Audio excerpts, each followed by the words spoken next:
मला वाटतं मी ज्या दिवशी प्रॉपर्टी कार्ड वाटप न करते तिथंच याच हॉलमध्ये आलो होतो त्याला संध्याकाळी पालकमंत्री पदाची घोषणा झाली.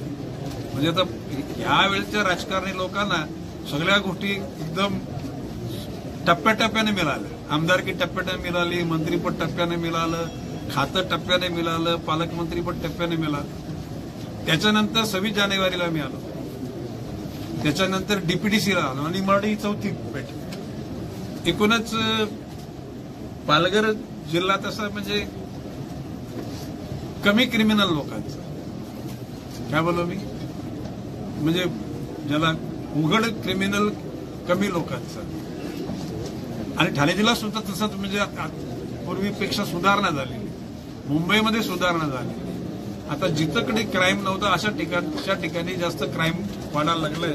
आता ते मी नावं सांगत नाही, जसं त्या शहराचा बदनामी केल्याचा दोष माझ्यावर आहे. एकूणच लोकप्रतिनिधी जागृत आहेत, जनता पण जागृत आहे, पत्रकार जागृत आहेत, अधिकारी वर्ग सुद्धा बऱ्याच प्रमाणामध्ये त्या ठिकाणी टू द पॉइंट काम करणार आहे. आता आपल्यामध्येच काय कमतरता आहे ती सगळ्यांनी शोधावी. मगाशी म्हटल्याप्रमाणे कुठल्याही शिपायाच्या विरुद्ध सुद्धा मला तक्रार करायची नाही, तर वरिष्ठ अजिबात. परंतु जर याला समजा या वातावरणाशी समरस होता येणार नसेल तर त्याने आपली सोय करून घ्यावी, आपल्या खात्याच्या मंत्र्यांना सांगून इथून बदली करून घ्यावी. आणि जर त्यांना जर इथं ऍडजस्ट होणार नसेल तर एरवी सुद्धा म्हणजे स्वतःच्या चांगल्या सोयीकरता मला बदली हवी असेल तर माननीय सगळ्या मंत्री महोदयांशी माझे चांगले रिलेशन्स आहेत. माननीय मुख्यमंत्री, दोन्ही उपमुख्यमंत्र्यांशी त्यांची निश्चितपणे सोय करू आपण. सर, किती अर्ज आले, किती आज निकाली निघाले? आज टोटल अर्ज झाले 741 आणि ऑन द स्पॉट निघाले 36. 705 बाकी आहेत. ते सगळ्या खात्यांना 1-2 दिवसामध्येच बोडके साहेब त्यांच्याकडे सगळी माहिती देतील आणि 15 दिवसाच्या आतच मध्ये ते रिपोर्ट मागे होतील.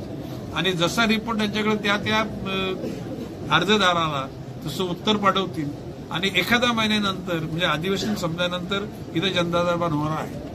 आता त्याच्या पलीकडे प्रत्येक तालुक्याला एक जनता दरबार होणार, म्हणजे मोखाडा, वाडा, विक्रमगड, जव्हार, डहाणू, पालघर, वसई.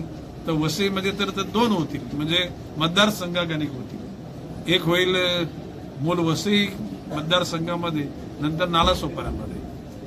अशा प्रकारची त्या ठिकाणी जनतेला जास्त लांब न येता जनतेच्या जवळ जाण्याचा तो प्रयत्न आहे. सर, 24ला आपला जनता दरबार आहे ठाण्यामध्ये. हा पूर्ण ठाण्यासाठी असेल की फक्त आपल्या मतदारसंघासाठी? नाही, ठाणे जिल्ह्यासाठी आहे तो. म्हणजे आता तिथे ज्यांची अर्जन्सी आहे त्या लोकांनी ठाण्यात यावं, त्या जनता दरबारामध्ये निवेदनं द्यावीत.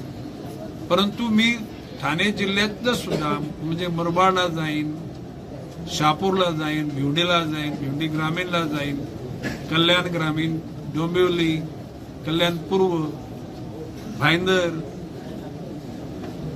असा एकही तालुका किंवा विधानसभा मतदारसंघ राहणार नाही. आणि शेवटी माझं असं म्हणणं आहे की ह्या आमच्या महायुतीच्या सर्वच मंत्र्यांनी त्या ठिकाणी जर विविध म्हणजे पालघर जिल्ह्यामध्ये प्रत्येक तालुक्यात जावं, ठाणे जिल्ह्यातल्या प्रत्येक तालुक्यात जावं, जेणेकरून जनतेला त्यांची उपलब्धता होईल आणि जनतेची कामं गतीनं होतील. सर, वाढवण बंदरच्या भूमी अधिग्रहणाचं काम सुरू आहे, मात्र मोबदला अजून घोषित न झाल्याने शेतकरी समभ्रमात आहे. त्या संदर्भात मीटिंग पण झाली कलेक्टर साहेबांसोबत. साहेबांनी सकारात्मक भूमिका घेतली, फक्त डिक्लेअर न झाल्यामुळे अजून ते समभ्रमात आहे. बाब अशी आहे की 26 जानेवारीला मी आलो असताना वाढवण बंदरासाठी जे काम करणारे जनरल मॅनेजर हे बोडके साहेबांशी सुसंवाद करून मला भेटले